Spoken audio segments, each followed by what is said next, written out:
নমস্কার, ওঙ্কার বাংলা ডিজিটালে আপনাদের স্বাগত। আর আমি আপনাদের সঙ্গে বিশ্বজিৎ। এই মুহূর্তে সবচেয়ে বড় খবর, কড়া নিরাপত্তায় চলছে নদিয়ার কালীগঞ্জ উপনির্বাচনের ভোট গ্রহণ পর্ব। পাশাপাশি একাধিক বুথ থেকে কিন্তু অশান্তির অভিযোগ সামনে আসছে এবং প্রত্যেকটা ক্ষেত্রে অভিযোগের তীর রাজ্যের শাসক দল তৃণমূল কংগ্রেসের বিরুদ্ধে। স্বাভাবিকভাবেই অভিযোগ অস্বীকার করছে রাজ্যের শাসক দল তৃণমূল।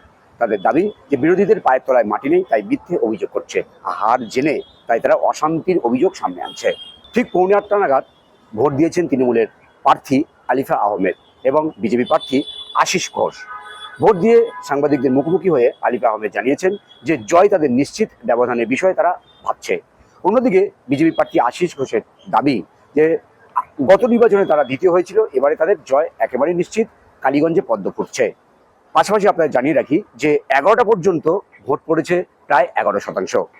এই ধরনের আরও নির্বাচনের খবরটা অবশ্যই করে আপনারা চোখ রাখুন ওঙ্কার বাংলা ডিজিটালে।